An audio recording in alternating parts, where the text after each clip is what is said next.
Hello everyone, in today's video I'll show you on how you can set game launch options on Steam. So if you want to go ahead and make custom game launch options, this is the right tutorial for you. First things first, head over to Steam application. In here, click library, and then you want to select or find the game that you want to set the launch options with. So in my case, it's going to be something like the Assetto Corsa. Right click on it, click properties, and inside this page, basically you have a lot of things like general, updates, installed files, so on and so forth. It's generally going to be the general options, basically the first one. And in here you have the launch option. Advanced users may choose to enter modifications to their launch options.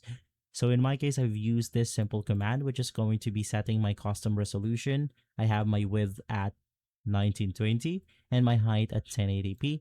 This is basically a 1080p resolution that I have set as my launch option. From there, type it right here, click close, and you should be good to go.